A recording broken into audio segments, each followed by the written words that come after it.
கர்த்தர் நல்லவர், கர்த்தர் நல்லவர், கர்த்தர் நல்லவர். Praise the Lord. கர்த்தருடைய நாமத்துக்கு மகிமையும் கிருபையும் தயவும் மாட்சிமையும் வல்லமையும் உண்டாவதாக. நல்ல இன்றைக்கு உங்களோடு மீண்டும் கர்த்தருடைய வார்த்தையை கொடுப்பதில் மிகவும் மகிழ்ச்சி அடைகிறேன். தேவனுடைய செய்திக்கு ஆதாரமாய் வேதத்திலிருந்து ஒரு வசனத்தை வாசிக்கிறேன்.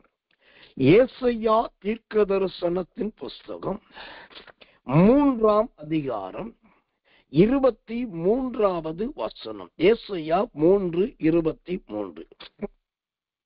கண்ணாடிகளையும் சல்லாக்களையும் குல்லாக்களையும் துப்பட்டாக்களையும் உரிந்து போடுவார். துப்பட்டாக்களையும் உரிந்து போடுவார்.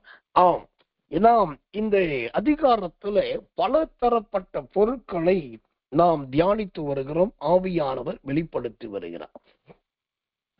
அந்த வரிசையில் இந்த ஏசாயா 3:23 வாசிக்கும் போது அங்கு துப்பட்டாக்கள் என்று பார்க்கிறோம். இந்த துப்பட்டாக்கள் என்றால் என்ன? இந்த துப்பட்டாக்கள் என்பது எதை குறிக்கிறதா இருக்கிறது? வேதத்திலே துப்பட்டா என்று சொல்லப்படுகிற வார்த்தை இங்கு மட்டும்தான் வருகிறது. வேறு எங்கேயும் துப்பட்டா என்கிற வார்த்தை இல்லை. ஆனால் இந்த துப்பட்டா என்கிற வார்த்தை ஒரு வழக்க சொல்லாய் அல்ல. அது சோத்திரம் ஒரு எச்சரிப்பின் வார்த்தை. ஆக்ரோஷத்தோடு பேசும்போது கோபத்தில் வருகிற வார்த்தை தான் துப்பட்டா. ஏன் இதை துப்பட்டா என்கிற வார்த்தையை கோபத்தில் வருகிற வார்த்தை என்று சொல்லுகிறேன் என்று சொன்னால், வேதத்தில் மற்ற எல்லா இடத்திலும் துப்பட்டி என்று சொல்லப்பட்டிருக்கு. துப்பட்டி என்று இருக்குது. ஆனா இங்க மட்டும்தான் துப்பட்டா. ஏன் இத கோபத்தின் வார்த்தை சொல்றேன் அப்படின்னா, அந்த ஏசாயாவின் புஸ்தகம் 3ஆம் அதிகாரம் 16 இருந்து நீங்க தொடர்ந்து படிச்சு பார்த்தீங்கன்னா, ஆண்டவர் கோபத்தோடு பேசுகிறது. ஆண்டவருடைய தீர்க்கதரிசியாகிய ஏசாயா அதே கோபத்தோடு அந்த தீர்க்க தரிசனத்தை சொல்றத பார்க்க. அந்த உச்சரிப்பில வந்ததுதான் இந்த துப்பட்டா.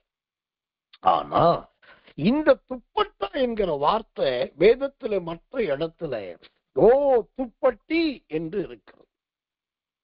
இந்த துப்பட்டி என்கிற வார்த்தையானது கர்த்தர் நல்லவர், கர்த்தர் நல்லவர்.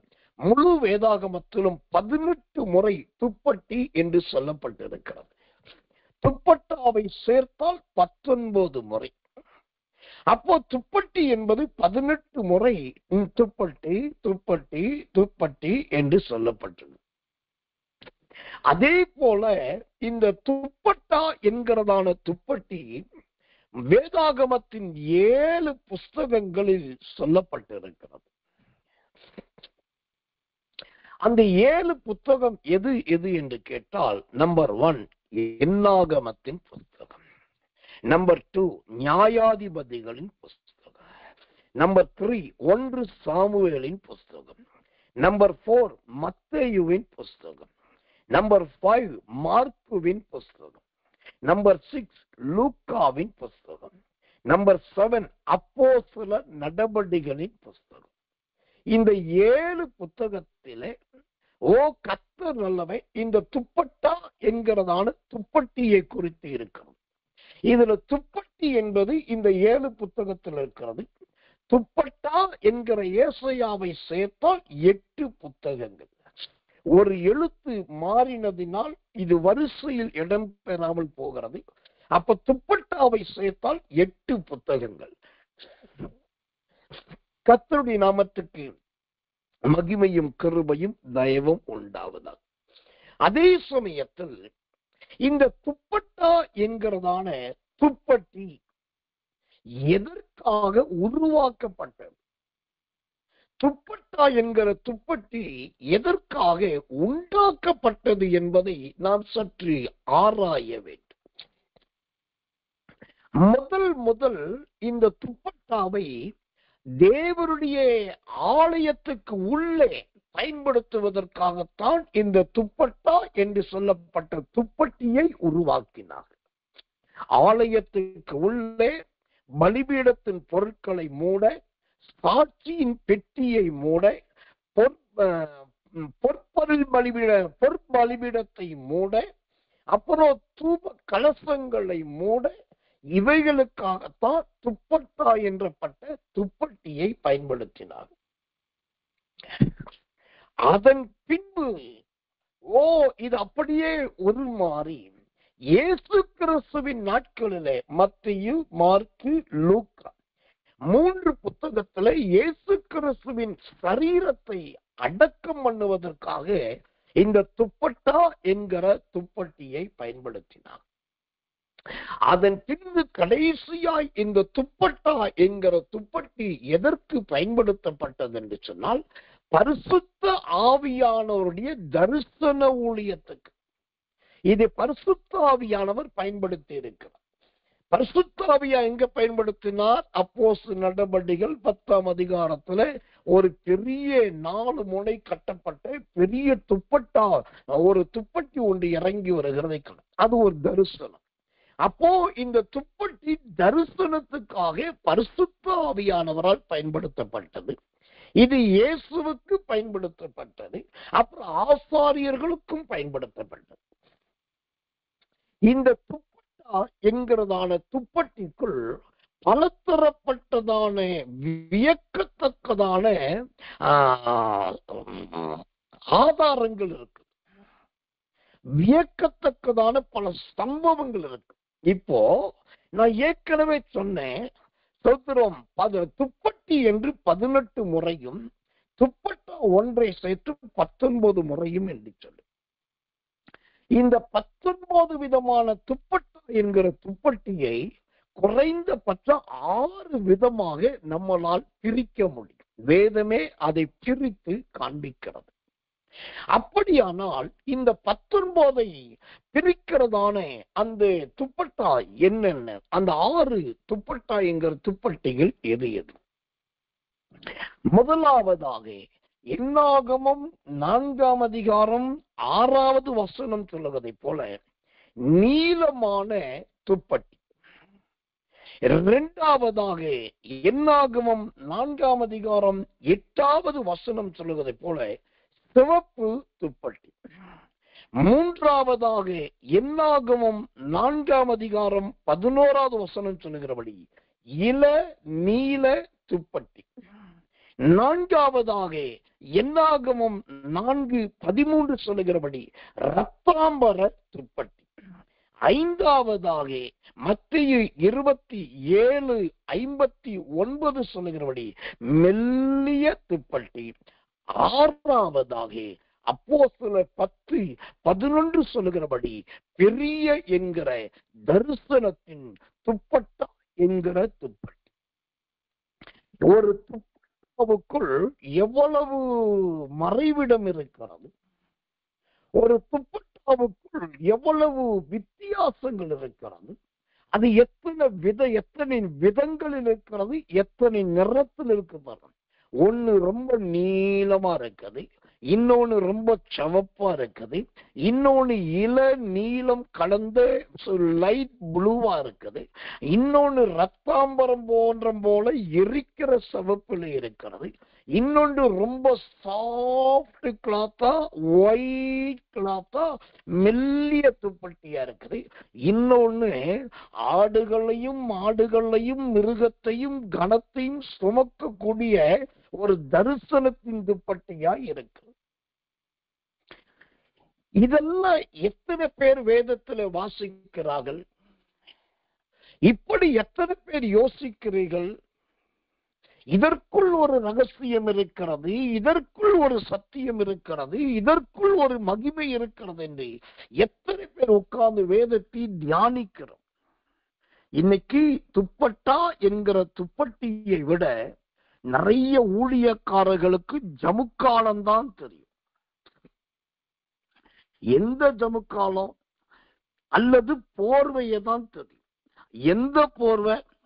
போவாஸ் ரூத்தின் மீது போர்வையை போத்தினான். அந்த போர்வை தான் இன்னைக்கு நிறைய பேருக்கு தெரியுதே தவிர போவாஸ் எப்படிப்பட்ட போர்வையை போத்துனா, எத்தனை மணிக்கு போத்துனா, ரூத் எத்தனை மணிக்கு போத்துக்கிட்டா, காலையில எத்தனை மணிக்கு எந்திரிச்சா, ராத்திரி எத்தனை மணிக்கு வயலுக்கு போயிருப்பாங்க, அறுவடை எப்ப முடிஞ்சிருக்கும், வேலைக்காரிகள் எப்ப வீட்டுக்கு போயிருந்திருப்பாங்க, அப்ப தனியார் ரூத் எப்ப வந்திருப்பா, போவாஸ் காலையில எத்தனை மணிக்கு ஏஞ்சிருப்பான், எல்லாரும் பார்க்காம எப்படி இவன் போனா, போகும்போது எத்தனை மணி இருக்கும், இதையெல்லாம் ஆராய தெரியுது. ஆனா இந்த ஏசாயாவில் சொல்லப்பட்டிருக்கிற துப்பட்டா என்கிற துப்பட்டியை தியானிப்பதற்கு நிறைய பேருக்கு நேரமும் இல்லை, அதை தியானிக்கிறதுக்கு பொறுமையும் இல்லை, அது என்ன என்று கண்டுபிடித்துக் கொள்வதற்கு வாஞ்சையும் இல்லை. அந்த அளவுக்கு நம்முடைய ஊழியக்காரர்களுடைய, விசுவாசிகளுடைய, வேதத்தை தியானிக்கிறவருடைய சிந்தனைகள் சீர்கெட்டு போயிருக்கிறது. கவர்ச்சியை நோக்கி ஓடிக்கொண்டிருக்கிறது. எண்ணங்களும் சிந்தனைகளும் யோசனைகளும் பேச்சுகளும் ஜீவியமும் வேதமும் கூட. ஆனால் இந்த துப்பட்டா என்கிற துப்பட்டிக்குள் நான் சொன்ன இவ்வளவு மகிமை இருக்கு. இப்போ ஏற்கனவே சொன்னேன் 6 விதமான துப்பட்டா என்கிற துப்பட்டி. இதை தவிர இன்னொரு 9 விதமான துப்பட்டி இருக்கிறது. துப்பட்டா என்கிற துப்பட்டி இன்னொன்று 9 இருக்கு. அது என்ன? சாட்சியின் பெட்டியை மூடுகிற துப்பட்டி, சமூகத்து அப்பத்தின் மேஜையை மூடுகிற துப்பட்டி, குத்து விளக்குகளை மூடுகிற துப்பட்டி, பொற்பலிபீடத்தை மூடுகிற துப்பட்டி, பரிசுத்த ஸ்தலத்திலே மூடி வைக்கப்படுகிற துப்பட்டி, பலிபீடத்தையே மூடி பாதுகாக்கிற துப்பட்டி, ரூபத்தை மூடினதான மீகால் காலத்து துப்பட்டி, சரீரத்தை மூடுகிறதான துப்பட்டி, கட்டப்பட்ட துப்பட்டி. இப்போ இந்த துப்பட்டா என்கிற துப்பட்டியில எனக்கு என்ன ஆச்சரியம்னா, வேதத்தை திறந்ததை மட்டும் படிக்க ஆரம்பிச்சா, வெங்காயத்தை உரிச்சாக்கா உரிக்க அந்த வெங்காயத்தின் தோல் வந்துகிட்டே இருக்கும். அடுத்தது அதோட மேனி ஒவ்வொன்னா உறிஞ்சி வர்றது மாதிரி இந்த துப்பட்டா என்கிற துப்பட்டியை எடுக்க வந்துகிட்டே இருக்குது. அப்போ எனக்கு என்ன ஆச்சரியம்னா, ரொம்ப வேதம் தெரியாதவன் நான், ரொம்ப வேதத்தின் ஆழங்கள் மகத்துவம் எனக்கு அவ்வளவு பரிச்சயம் கிடையாது. நான் ஒரு அப்பிரயோஜனமான சாதாரண ஒரு ஊழியக்காரன். அப்பிரயோஜனமான சாதாரண ஒரு ஊழியக்காரனா இருக்கிற நான் படிக்கும் போதே, நான் ஆராயும் போதே இத்தனை விதமான துப்பட்டாக்கள், இத்தனை விதமான துப்பட்டிகள், இத்தனை விதமான நிறங்கள், இத்தனை விதமான வேலைப்பாடுகள் வருதுன்னா, இந்த செய்தியை கேட்கிற நீங்க, ஆண்டவரே இந்த துப்பட்டா என்கிற துப்பட்டியை குறித்து எனக்கும் வெளிப்படுத்தும் என்று கொஞ்சம் வேதத்தை திறந்து உட்கார்ந்தீங்க அப்படின்னா, என்னைய விட அதிகமான வெளிப்பாடுகள் உங்களுக்கு கிடைக்கும். அதிகமான ரகசியங்கள் உங்களுக்கு உண்டாகும். ஆனா இன்னைக்கு பொதுவாய் நிறைய பேர் சொல்லுகிற பொய் சாட்சி என்னன்னாக்கா, அவங்க சொல்ற ஒரு பெரிய பொதுவான பொய் சாட்சி. இதெல்லாம் யார் பாஸ்டர் இன்னைக்கு தியானிக்கிறார்? இதை தியானிச்சு என்ன பாஸ்டர் பிரயோஜனம்? இத போய் பிரசங்கம் பண்ணா ஜனங்க கேட்பாங்களா? இத கேட்கறதுக்கு அவங்களுக்கு பொறுமை இருக்குதா? கிடையாது. அப்போ என் நேரம் வீணு, என் பிரசங்கம் வீணு, அப்ப தேவையில்லாத நான் பேசுற மாதிரி ஆயிரும். அதனாலதான் நான் இதெல்லாம் எடுக்கிறதே கிடையாது அப்படின்னு சொல்றாங்க. ஆனா உண்மை என்னன்னா, இதெல்லாம் ஆராய முடியல, தியானிக்க முடியல, சிந்திக்க முடியல, ஒன்னோடு ஒண்ணு இணைக்க முடியாத அவங்க தேவனுடைய பலிபீடத்துல ஏறின உடனே அந்த விசுவாசிகள் ஆனாலும் ஊழியம் செய்யலோன்னு என்ன சொல்றாங்க? இன்னைக்கு கருகலான சத்தியத்தை கர்த்தர் பேச போகிறார், ஆழமான சத்தியத்தை கர்த்தர் பேச போகிறார், கவனமாயிருங்கள்றாங்க. சரி, என்னையா கருகலா பேசுறாங்க? என்னதான் சத்தியத்தை சொல்றாங்கன்னா, அங்க எதுவுமே கிடையாது. வெள்ளை அடிக்கப்பட்ட சுத்திர கல்லறையை போல இருக்கு. கடந்து போகட்டும். இப்படி இந்த துப்பட்டாவை குறித்து, துப்பட்டியை குறித்து தியானிக்காதவர்களை குறித்து சொல்லணும்னா நான் நிறைய சொல்லிக்கொண்டே போகலாம். அதை விட இந்த துப்பட்டா என்கிற துப்பட்டியை குறித்து சில சுருக்கமான தேவனுடைய வார்த்தைகளை நான் சொல்லும்படி கர்த்தருக்குள் பிரயாசப்படுகிறேன். முதலாவதாக, இந்த துப்பட்டா என்று சொல்லப்படுகிற துப்பட்டி எங்கே இருக்கிறது? எங்கே இருக்கிறது?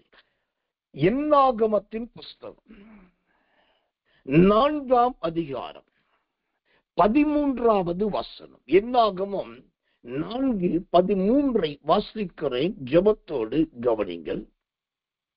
பலிபீடத்தை சாம்பலார விளக்கி அதன் மேல் இரத்தாம்பர துப்பட்டியை விரித்து.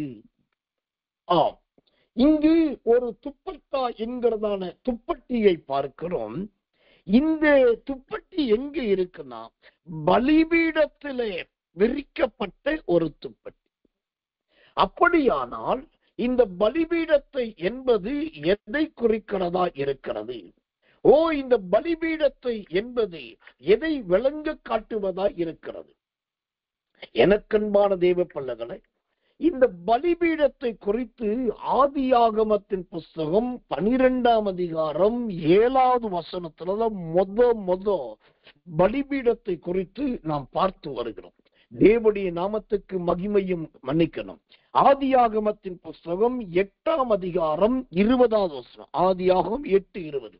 அங்கதான் முதல் பலிபீடத்தை குறித்து பார்க்கிறோம். அப்படியானால் இந்த பலிபீடத்தில் ஏதோ ஒரு ரகசியம் இருக்கு. அதனாலதான் இந்த அழகான துப்பட்டா என்கிற துப்பட்டியை கொண்டு போய் பலிபீடத்துல வைத்திருக்கிறாங்க. இப்போ இந்த பலிபீடத்தை குறித்து ஒரு வசனத்தை வாசிக்கிறேன்.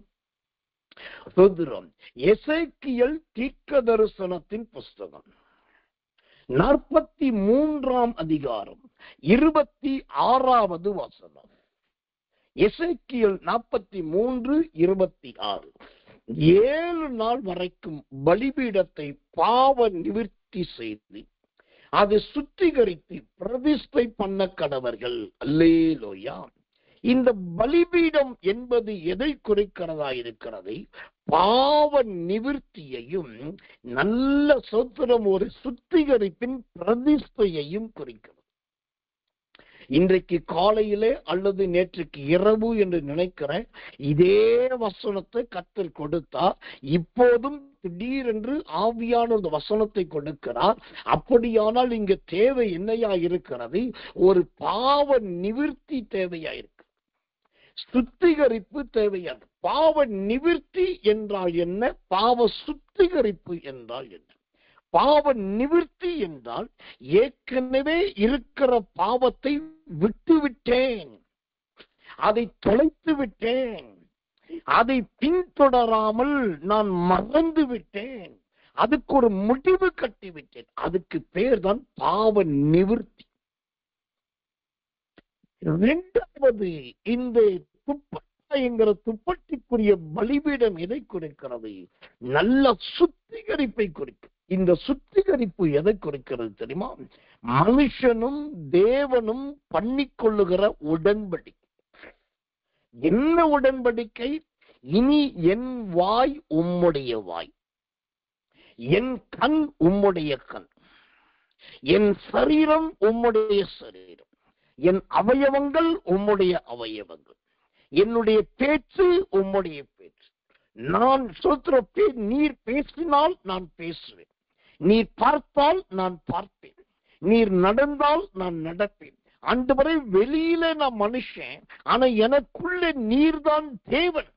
ஏனென்றால் நீர்தான் என்னை சுத்திகரிக்கிற தேவன். அப்ப பாவ நிவிர்த்தி என்பது அறிக்கை செய்து விட்டு விடுவது, அதை தொடராமல் இருப்பது. சுத்திகரிப்பு என்பது சுத்திகரித்து சுத்திகரித்து சுத்திகரித்து சுத்தம் செய்து கிறிஸ்துவை போல மாறுவது, கிறிஸ்துவின் சாயலை தரித்துக் கொள்ளுவது. இந்த துப்பட்டா என்கிற துப்பட்டி முதலாவது பலிபீடத்தில் இருக்கிறது. தேவ பிள்ளைகளே, இந்த பலிபீடம் என்பது அருமையான பாவ நிவர்த்தியையும் நல்ல சுத்திகரிப்பை காண்பிக்கிறது.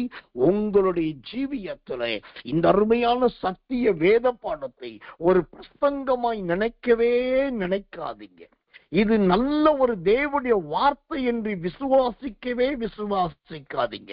என்ன பிரசங்கமா நினைச்சாக்கா நீங்க அதுக்கு மார்க் போட்டுட்டு போயிடுவீங்க. அல்லது தேவ செய்தியான்னு சொன்னீங்கன்னா இன்னைக்கு கூட்டம் நல்லா இருந்ததுன்னு போயிருவீங்க.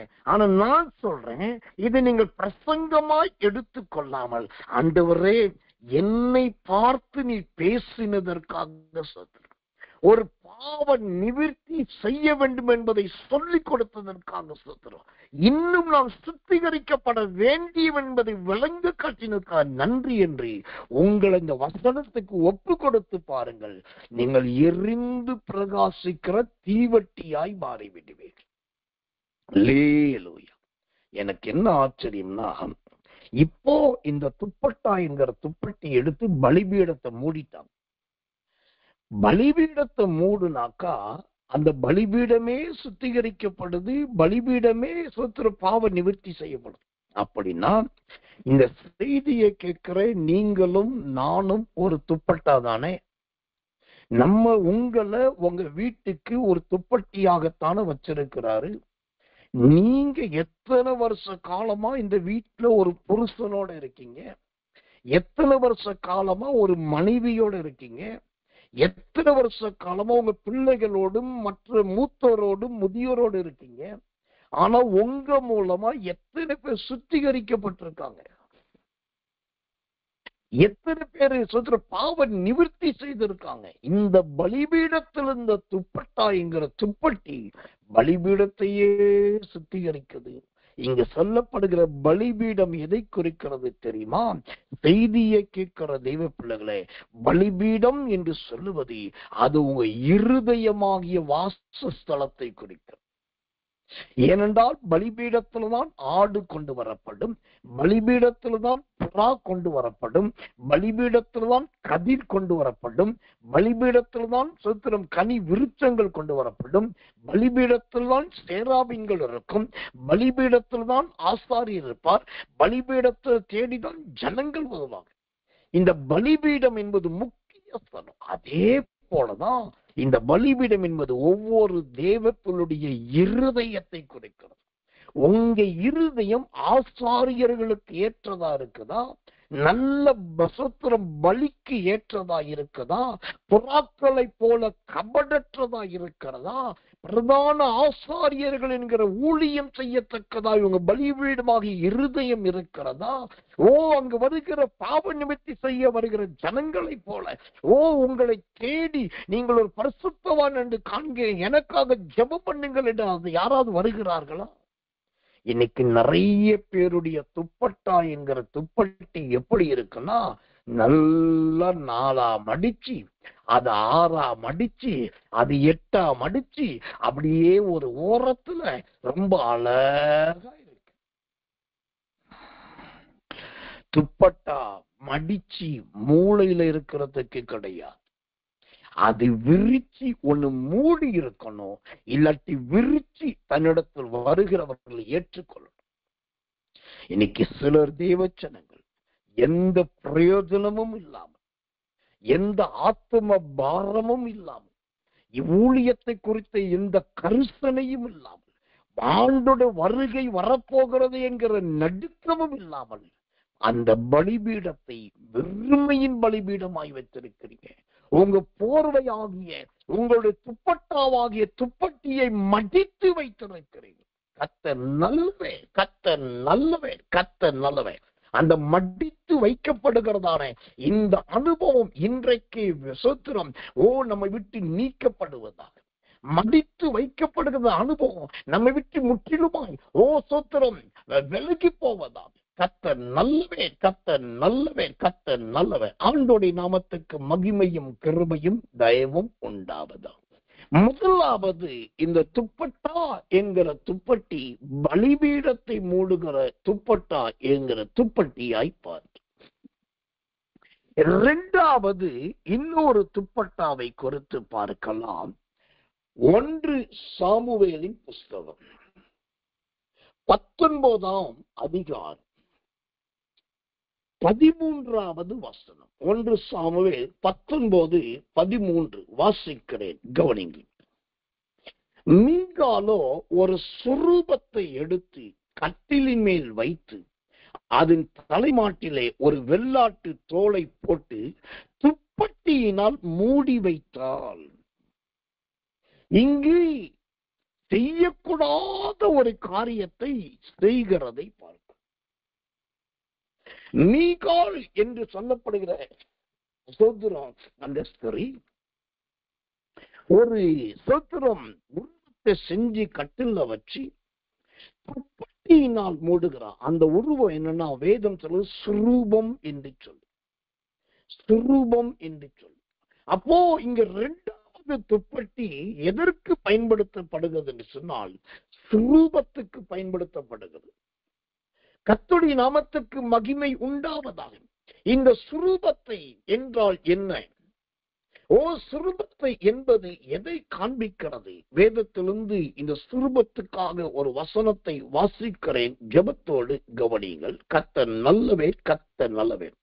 ஆபகு புஸ்தகம் 2ஆம் அதிகாரம் 18வது வசனம். ஆபகு 2:18. கர்த்தருடைய நாமத்துக்கு மகிமை உண்டாவதாக. வாசிக்கிறேன், கவனிங்கள்.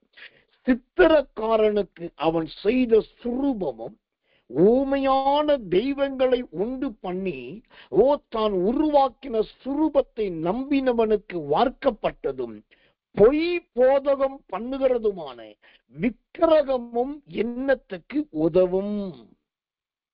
இந்த ஆபகு 2:18 பார்க்கும்போது சுரூபம் என்று சொன்னால் விக்கிரகம் என்று சொல்லப்படுகிறது. கர்த்தர் நல்லவே, கர்த்தர் நல்லவே, கர்த்தர் நல்லவே. அப்போ இங்க மீகால் என்ன செய்கிறாள்? சுரூபத்தை துப்பட்டியினால் மூடுகிறாள். அப்போ இந்த சுரூபம் என்றால் எதை குறிக்கிறது தெரியுமா? சொல்லுவாங்க, நீங்க போட்டிருக்க நகையெல்லாம் ஒரு சுரூபம், உங்க வீட்டில் இருக்கிற போட்டாலாம் ஒரு சுரூபம், நீங்க பைபிள் படிக்காட்டி அது ஒரு விக்கிரகம், நீங்க ஜெபிக்காட்டி அது ஒரு விக்கிரகம்.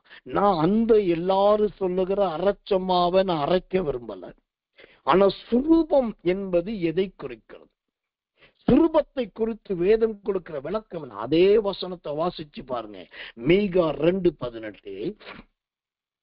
ஊமையான தெய்வங்களை உண்டு பண்ணி தான் உருவாக்கின சுரூபத்தை நம்பினவனுக்கு வார்க்கப்பட்டதும் பொய் போதகம் பண்ணுகிறதுமான விக்கிரகம். யாருடைய வீட்டிலே மறைவிடத்திலே சுரூபம் இருக்கிறதோ, யாருடைய வாழ்க்கையிலே பாரம்பரியத்தின் சுரூபங்கள் காணப்படுகிறதோ, அங்கே பொய் தான் இருக்கும். அதுல ஒரு வருத்தம் என்னன்னா, பொய்யும் இருக்கிறது, போதகமும் இருக்கிறது. அந்த வசனம் அப்படிதான் சொல்லுது. பொய் போதகம் அப்படின்னா, போதகம் என்றால் என்ன? ஒரு போதகர் வந்து கற்றுக் கொடுப்பதற்கு, பிரசங்கிப்பதற்கு பெயர்தான் போதகம். பொய் என்றால் என்ன? அவன் பொய்யும் பொய்யுக்கு பிதாவுமாயிருக்கிறான். அவன் தான் விழுந்து போன சத்துரு. இன்னைக்கு சில வீடுகள்ல பொய் என்கிற சத்துருவின் உருவமும் இருக்கிறது. அதே வீட்டில வாரத்துக்கு ஒரு முறை, மாதத்துக்கு ஒரு முறை, 15 நாளுக்கு ஒரு முறை ஏதாவது ஒரு ஊழியக்காரர் வந்து சாதகமான வார்த்தை, அருமையான வார்த்தை, வாக்குத்தத்தத்தின் வார்த்தை, தீர்க்க தரிசனத்தின் வார்த்தையை சொல்ற. இன்னைக்கு நிறைய கிறிஸ்தவர்களுடைய வீடு இந்த சுரூபத்தை மூடின துப்பட்டா என்கிற துப்பட்டியின் வீடாகத்தான் இருக்கு. நான் சொல்றேன், ஒன்று நீங்க கர்த்தர் தெய்வமானால் கர்த்தரை பின்பற்றுங்க, இல்ல பாகால் தான் தெய்வம் சொன்னீங்கன்னா தாராள பின்பற்றுங்க. நீங்க பாகால பின்பற்ற கூடாது, கர்த்தரை மட்டும்தான் பின்பற்றணும். இல்லாட்டி சோதரம் ஆண்டவர் அடிச்சிருவாரு, அவரு கடிச்சிருவாரு, இல்லாட்டி துப்பிடுவாரு. இதெல்லாம் நான் சொல்ல விரும்பல. நீங்க கர்த்தருக்காக இருக்கிறது உண்மைன்னா எல்லாத்தையும் வெறுத்து ஜீவனை பணயம் வைத்து அந்த வீட்டில் இருக்கிற எல்லா சுரூபத்தின் விக்கிரகத்தின் மாய்மானத்தின் விழுந்து போன லூசிபரின் சத்துருவின் வல்லமைகளை உங்களுடைய ஜெபத்தினால் அழிக்கணும். அது முழுவதுமாய் மேற்கொள்ளணும். அது முற்றிலுமாய் சோத்திரம் ஜெயிக்கணும். அதுதான் தேவன் கொடுத்த கிருபையுள்ள வாழ்க்கை. கர்த்தர் நல்லவர், கர்த்தர் நல்லவர், கர்த்தர் நல்லவர். ஆனால் இன்னைக்கு நிறைய பேருடைய வாழ்க்கையில அது இல்லை, இந்த அனுபவம் இல்லை, இந்த சத்தியம் இல்லை. ஆனா என்ன பண்றாங்க தெரியுமா? சுரூபத்தை ஒரு துப்பட்டிய போட்டு மூடிக்கொள்ளுகிறார். ஒரு வசனத்தை, கிருபையுள்ள வசனத்தை வாசிக்கிற பாருங்க, நாம் வெட்கப்படக்கூடியதும் அது நமக்கு சவாலாய் இருக்கக்கூடியதுமான ஒரு வசனம். 2 சாமுவேலின் புஸ்தகம் 5ஆம் அதிகாரம் 21வது வசனம். 2 சாமுவேல் 5:21. அங்கே பெலிஸ்தர் தங்கள் விக்கிரகங்களை விட்டு ஓடி போனார்கள். அவைகளை தாவீதும் அவன் மனுஷரும் சுட்டெரித்தார்கள். இதுதான் ஒரு ஊழியக்காரன் செய்ய வேண்டியது, இதுதான் ஒரு ஊழியக்காரி செய்ய வேண்டியது, இதுதான் ஒரு விசுவாசி செய்ய வேண்டியது, இதுதான் ஒரு தேவ பிள்ளை செய்ய வேண்டியது. யாரோ விட்டுட்டாங்க அல்லது கவனிக்காம இருக்கிறாங்க அப்படின்னாக்கா, தாவீதின் அவன் மனுஷரும் எடுத்து அதை சுட்டெரித்தாங்க. மீகாலை போல சுரூபத்தை துப்பட்டா என்கிற துப்பட்டியை வைத்து மூடவில்லை. இப்போ இங்க சுரூபமோ சுரூபத்தின் ஆவி ஒரு வீட்டுல இருந்த என்ன நடக்கும்? அந்த வசனத்தில் ஆகாயில வாசித்தபடி, ஆபகுக்குள்ள வாசித்தபடி அங்க பொய் நிறைய இருக்கும். இவங்களை பிரியப்படுத்த ஒரு பொய், அவங்கள பிரியப்படுத்த ஒரு பொய், சொத்துரம் அவங்களுக்கு ஏற்றபடி இன்னொரு பொய், சமாளிக்கிறதுக்கு ஒரு பொய், எப்போ பார்த்தாலும் பொய் நிறைஞ்சிருக்கும். இதுல இன்னொரு ரகசியத்தை உங்களுக்கு நான் சொல்றேன். எங்கெல்லாம் இந்த விழுந்து போன லூசிபருடைய ஆவிகள் அல்லது சத்துருவின் கோட்டைகள் இருக்கிறதோ, அங்கே இந்த ஒன்று பொய் ரொம்ப அதிகமா இருக்கும். 2வது விபச்சாரம் என்கிற வேசித்தனம் திரளாயிருக்கும். அப்போ இதை நாம் மூடுகிறவர்களாய் அல்ல, சப்பை கட்டுகிறவர்களாய் அல்ல, அல்லது சமாளிக்கிறவர்களாய் அல்ல, சாக்கு பட்டு சொல்லுகிறவர்களாய் அல்ல. இப்படிப்பட்ட துப்பட்டா என்கிற துப்பட்டிகளை தூக்கி எறிய வேண்டும். அப்படிப்பட்ட ஒரு துப்பட்டாவோ அப்படிப்பட்ட ஒரு துப்பட்டியோ நம்முடைய ஜீவியத்துல தேவையே இல்லை. கர்த்தரே நமக்கு ஆவியாயிருக்கிறார், அவர் நமக்கு அனல் உண்டாக்குவார். துப்பட்டா இருந்தாதான், துப்பட்டி இருந்தாதான் குளிராது என்று நினைக்க கூடாது. உங்களுக்குள்ள இருக்கிற ஆவி இன்றைக்கு தாவீதை போல வைராக்கியமாய் எழும்பட்டும். உங்களுக்குள்ள இருக்கிற அபிஷேகம் இந்த தாவீதின் மனசுத்திரம் மனிதர்களைப் போல வல்லமையாய் எழும்பட்டும். தயவு செய்து உங்க கூட இருக்கிறவர்களை துப்பட்டாவை வைத்து, துப்பட்டியை வைத்து மூடி பாதுகாக்காதீர்கள். அது கர்த்தருக்கு விரோதமான பகை. அதை கர்த்தர் விரும்புவது இல்லை. அது கர்த்தர் என்றைக்காயிருந்தாலும் ஒரு நாள் நியாயம் விசாரிப்பார். உங்களுக்குள் ஒரு அபிஷேகத்தை கொடுத்திருக்கிறார், உங்க கையில ஒரு வேதத்தை கொடுத்திருக்கிறார், உங்களுக்குள் நல்ல சொந்த திருவிருந்தை கொடுத்திருக்கிறார், உங்களுக்கு ஒன்று உடன்படிக்கையாகி ஞானஸ்நானத்தை கொடுத்திருக்கிறார், உங்களுக்காக ஒரு தோட்டமாகிய சபையை கொடுத்திருக்கிறார், உங்களுக்கு தகப்பனாகிய ஆசாரியனை கொடுத்திருக்கிறார், உங்களுக்கு நல்ல வேதத்தின் வெளிச்சத்தை கொடுத்திருக்கிறார். இவ்வளவும் வைத்துக் கொண்டு ஒரு மூலையிலே சுரூபத்தையும் மூடிக்கொண்டிருப்பது என்பது கர்த்தருக்காக வாழுகிற வாழ்க்கை அல்ல. இந்த நிலைமை மாற வேண்டும். தேவனுக்காக பிரகாசிக்க வேண்டும். கர்த்தருக்காக சுடரொளி பட்டயங்களாய் மாறணும். அதற்கு நம்மையே ஜீவ பலியாய் வாழ்க்கணும். கர்த்தர் நல்லவே, கர்த்தர் நல்லவே, கர்த்தர் நல்லவன். 3வதாக இந்த துப்பட்டா என்கிறதான துப்பட்டியை குறித்து ஒரு அழகான வசனத்தை வாசிக்கிறேன். ஜெபத்தோடு கவனிங்கள். என்னாகமத்தின் புஸ்தகம் 4ஆம் அதிகாரம் 5 மற்றும் 6 வசனங்கள். என்னாகமம் 4 அதிகாரம் 5 மற்றும் 6 வசனங்கள் வாசிக்கிறேன். ஜெபத்தோடு கவனிங்கள். கர்த்தர் நல்லவர், கர்த்தர் நல்லவர், கர்த்தர் நல்லவர். ஆண்டவருடைய நாமத்துக்கு மகிமையும் கிருபையும் தயவும் உண்டாவதாக.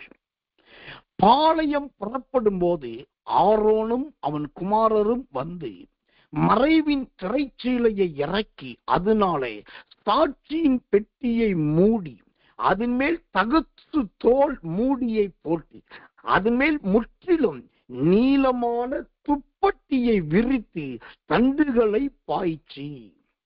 இப்போ இந்த துப்பட்டா என்கிற துப்பட்டி மூன்றாவதாக எதை மூடுகிறது என்று சொன்னால், இந்த என்னாகமம் 4 அதிகாரம் 5, 6 வசனம் சொல்வது சாட்சி பெட்டியை மூடுகிறது. கர்த்தர் நல்லவே, கர்த்தர் நல்லவே, கர்த்தர் நல்லவே. அப்போ இந்த சாட்சியின் பெட்டி என்றால் என்ன? சாட்சியின் பெட்டி என்பது எதை காண்பிக்கிறதா இருக்கிறது? வாசிக்கிறேன் வேதத்திலிருந்து ஒரு வசனத்தை. ஜெபத்தோடு கவனியுங்கள். கர்த்தர் நல்லவே, கர்த்தர் நல்லவே, கர்த்தர் நல்லவே. சாட்சியின் பெட்டி. தேவனுடைய நாமத்துக்கு மகிமை உண்டாவதாக. யோசுவாவின் புஸ்தகம் 4 அதிகாரம் 16 வசனம். யோசுவா 4:16. சாட்சியின் பெட்டியை சுமக்கிற ஆசாரியர் யோர்தானிலிருந்து கரையேறும்படி அவர்களுக்கு கட்டளையிடு என்று சொன்னார். சாட்சியின் பெட்டியை சுமக்கிற ஆசாரியர். அல்லேலூயா. இங்கு மூன்றாவது ஒரு துப்பட்டா என்கிற துப்பட்டியை பார்க்கிறோம். இது சாட்சியின் பெட்டியை மூடுகிற துப்பட்டா என்கிற துப்பட்டி. அப்போ இது எதை குறிக்கிறது? ஒரு ஆசாரியன் சாட்சியின் பெட்டியை என்ன செய்யணுமா? சுமக்கிறவனாய் இருக்க வேண்டும். தேவனை அறிந்திருக்கிற நல்ல ஒரு விசுவாசி என்ன செய்ய வேண்டும்? இந்த சோத்திரம் சாட்சியின் பெட்டியை சுமக்கிறவர்களாய் இருக்க வேண்டும். அதுதான் வேதம் சொல்லுகிறது. கர்த்தர் நல்லவர். அப்படியானால் இந்த சாட்சியின் பெட்டியை சுமப்பது என்றால் என்ன? உங்க வீட்டில் இருக்கிறவர்களுக்கு ஒரு வயிற்று வலி என்று சொன்னால் அதற்கு அந்த வீட்டில் இருக்கிற கர்த்தருடைய பிள்ளை தான் பாரம் எடுத்து ஜெபிக்கணும். உங்க ஊழியத்துல ஒரு தேவ மனுஷனுக்கு ஒரு தேவ மனுஷிக்கு ஒரு பெரிய இடர்பாடு வந்துருச்சு, சங்கிலி வந்துருச்சுன்னா அந்த சங்கிலிய உங்களுக்கு வந்த சங்கிலியா நினைச்சு நீங்க சுமந்து அவர்களுக்காக தேவ சமூகத்துல மன்றாட வேண்டும். ஆனா இன்றைக்கு என்ன நடக்கிறது? அவனுக்கு ஏன் தெரியுமா அந்த தண்டனை வந்துச்சு? அவன் என்ன தப்பு பண்ணான்னு எனக்கு தெரியும், அதனால தான் கர்த்தர் அந்த தண்டனையை கொடுத்தார். அவ என்ன பேச்சு பேசுனா தெரியுமா? அவளுடைய பேச்சும் அவளுடைய வாயும் தான் இன்னைக்கு அவளை படுக்க போட்டிருக்கு. உற்று நீ ஒண்ணு கண்டுக்காத, ஆண்டவர் அவளை தண்டிச்சிருக்கிறார். இதுதான் இன்னைக்கு நிறைய பேர் சொல்றாங்க. ஆனால் நீங்க மெய்யாகவே ரட்சிக்கப்பட்டது உண்மைன்னா, பரிசுத்த ஆவியினால் நடத்தப்படுகிறது உண்மைன்னா, மற்றவர்கள் அடிக்கப்படுவதையோ மற்றவர்கள் விழுந்து போவதையோ மற்றவர்களுக்கு தண்டனை வருவதையோ கண்டு கொண்டு ஏளனமாய் இருக்க மாட்டீர்கள். அதற்கு பதில் அவர்களை ஒரு சாட்சியின் பெட்டியாய் மாற்ற வேண்டும் என்று அவர்களுடைய பாரத்தை உங்களுடைய பாரமாய் ஏற்றுக்கொள்ளுவீர்கள். இந்த ஒரு அர்ப்பணிப்பு இன்னைக்கு இருக்கிற கிறிஸ்தவர்களுக்குள் தேவை. இந்த ஒரு பிரதிஷ்டை இன்னைக்கு இருக்கிற தேவ மனிதர்களுக்குள் தேவை. சாட்சியின் பெட்டி. நீங்க கொடுக்கிற உதவியும் ஒத்தாசையும் தான், நீங்க பராமரிக்கிற பராமரிப்பு தான், நீங்க தாங்குகிற உபசரிப்பு தான் அவர்களை நாளைக்கு சாட்சியாய் மாற்றப் போகிறது. உங்களை ஒரு துப்பட்டா என்கிற துப்பட்டியாய் வைத்திருக்கிறார். உங்களை பக்கத்துல ஒரு சாட்சியின் பெட்டியை வச்சிருக்கிறாரு. அது சாட்சியின் பெட்டியா இல்ல காட்சியின் பெட்டியா என்கிற உருவாக்குதல் உங்க கையில இருக்குது. அவர்களுக்காக கண்ணீர் வடி, அவர்களுக்காக மன்றாடுவது, அவர்களுக்காக தேவனிடத்தில் பரிந்து பேசுவது. ஒன்னு சொல்றேங்க, இந்த சாட்சியின் பெட்டியை சுமக்கிற ஒரு அனுபவம் வேணும்னா முதலாவது நம்முடைய வாய் புறங்கூறுவதை நிறுத்தும், கோல் மூட்டுகிறதை நிறுத்தும், மற்றவர்களிடத்தில் இருக்கிறதான பலவீனங்களையும் குற்றங்களை சொல்லுவதையும் நிறுத்தணும். இதெல்லாம் நிறுத்தினாதான் அவங்கள உங்களுடைய தங்கச்சியா நீங்க சுமக்க முடியும், அவங்கள உங்களுடைய ஆவிக்குரிய தகப்பனா சுமக்க முடியும், அவங்கள உங்களுடைய ஆவிக்குரிய ஆசாரியனா ஒரு லேவியனா சுமக்க முடியும். அவங்களும் பரலோகத்துக்கு வர வேண்டும் என்கிற பாரம் வரும். இவ்வேதத்துல நீங்க எல்லா இடத்துலயும் தேடி பாருங்க, எல்லாரையும் ஒரே மாதிரி கர்த்தர் வைக்கல. ஆபிரகாம் விசுவாசிகளுக்கு வேணா தகப்பனா இருக்கலாம், விசுவாச தகப்பனா இருக்கலாம். ஆபிரகாமுடைய மனைவியாகிய சாராலோ ஆபிரகாமுடைய விசுவாசத்தை பார்த்து நகைக்கிறவளும் சிரிக்கிறவளாத்தான் இருந்தான். அப்போ ஒரு விசுவாசிக்கிற மனுஷனுக்கு முன்பாக ஒரு சிரிக்கிற ஏளனம் பண்றவள மனுஷியதான் கர்த்தர் இணைச்சார்.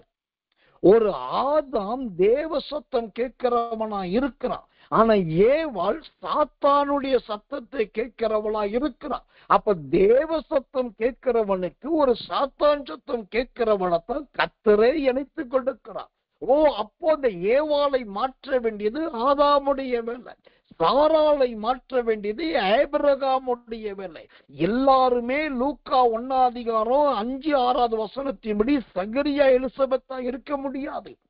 எல்லாருமே ஆக்கில்லா பிஸ்கில்லாவை இருக்க முடியாது. சில நேரத்துல இப்படிதான் இருக்கும். ஆனால் அவர்களை சாட்சியின் பெட்டியா மாற்றணும். அதற்கு உங்களை ஆண்டவர் ஒரு துப்பட்டாவாக ஒரு துப்பட்டியாக பயன்படுத்தணும். எப்படின்னாக்கா உங்களை குறித்து அவர்களுக்கு ஒரு தெய்வீக பயம் வரும். என்ன பயம்? இந்த பிரதர் இந்த வீட்டுல இருந்தாதான் அப்பத்துக்கும் தண்ணீருக்கும் நமக்கு குறைவு வராது.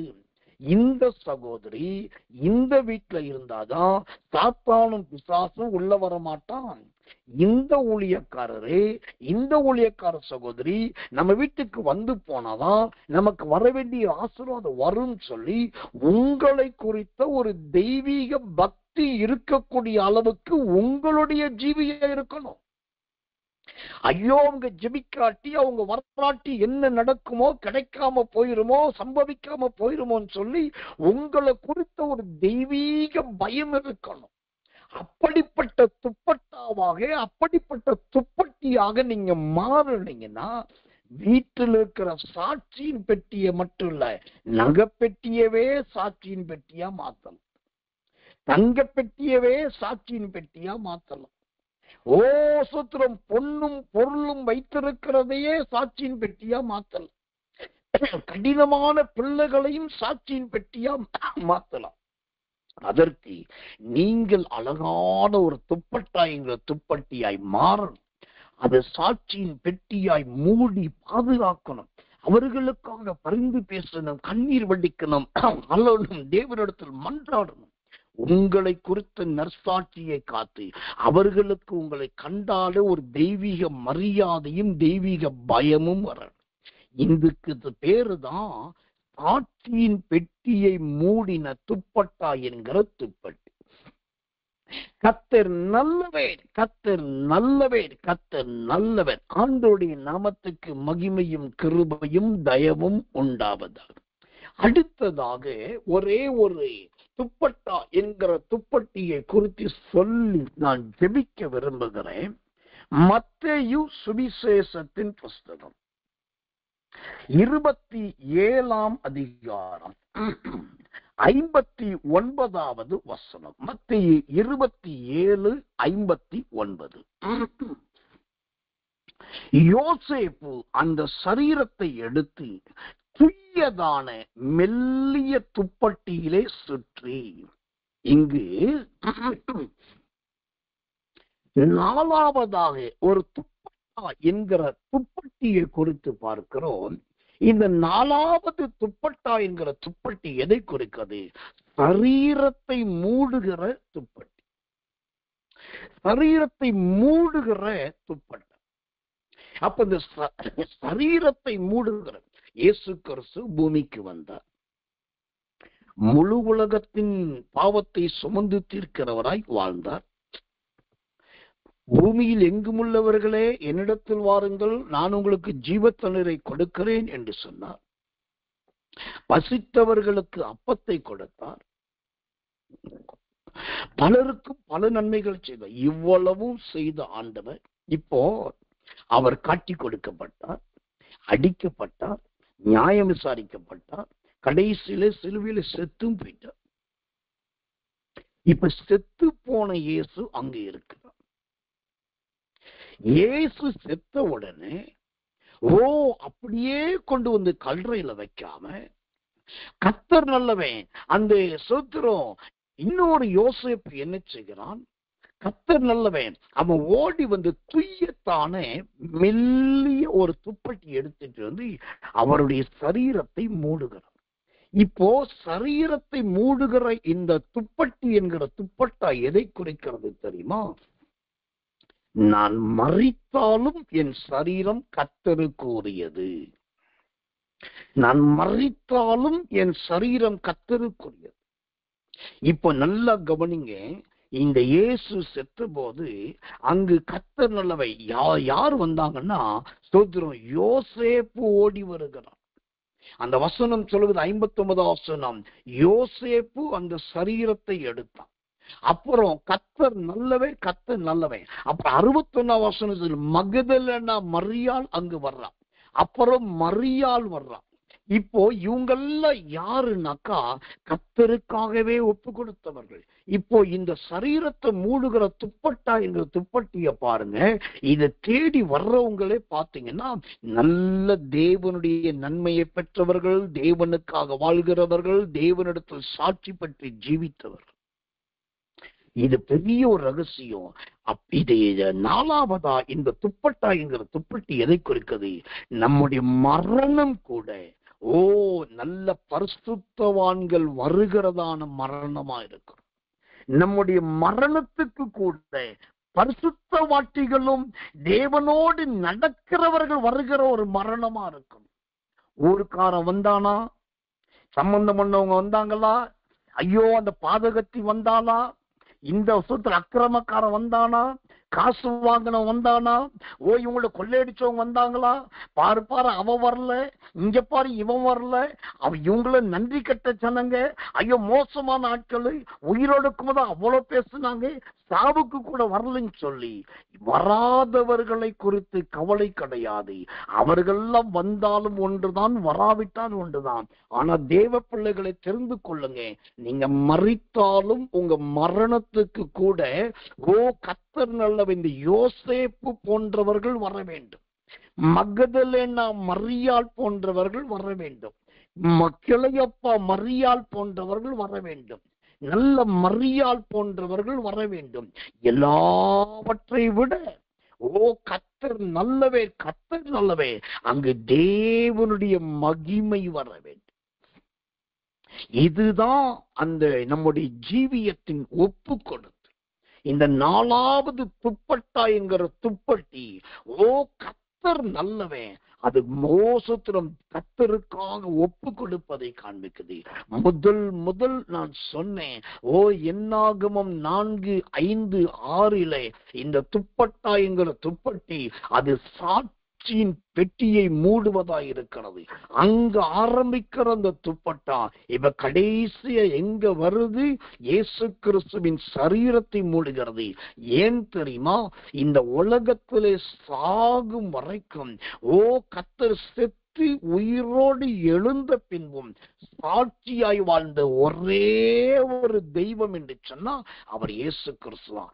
அதனாலதான் மரித்து அடக்கம் பண்ணப்பட்டு உயிர் தெழுந்து எழுந்து பெந்தேகோஸ்தே நாள் வரைக்கும் 50 நாள் வரைக்கும் அவர் காண சுத்திரம் அதிகமாய் ஜீவித்து 500க்கும் அதிகமானவர்கள் தம்மை வெளிப்படுத்தின பின்பு கடைசி அந்த உலகத்தில் இயேசு சொன்ன வார்த்தை என்ன தெரியுமா?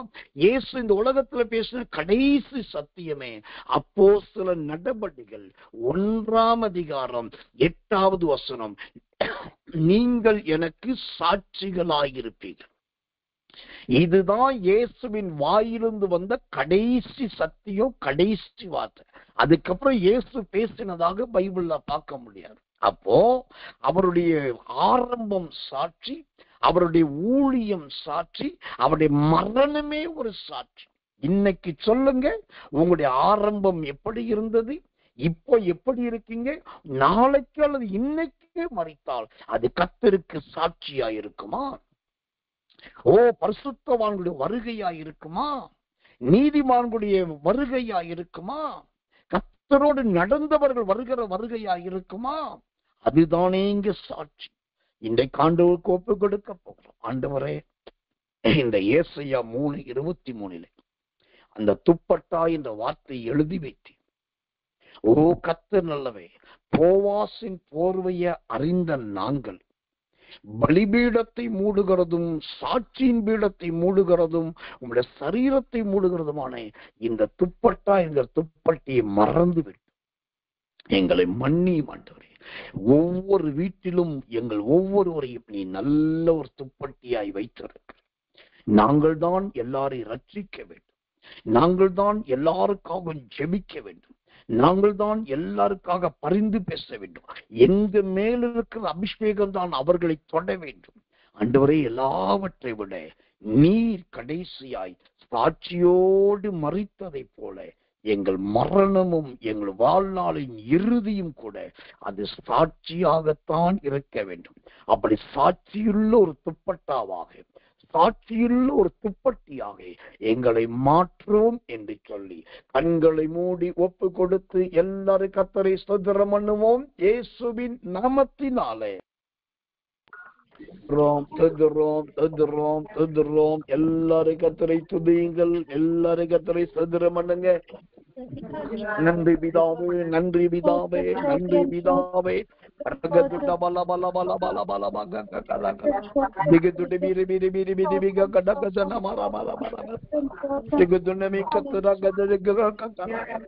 துப்பட்டா என்கிற துப்பட்டிக்குள் இவ்வளவு ரகசியங்களை வைத்திருக்கிறேன், இத்தனை சத்தியங்களை வைத்திருக்கிறேன். ஆண்டவரே, எங்களை ஒரு துப்பட்டியாய் மாற்றிவிடோ.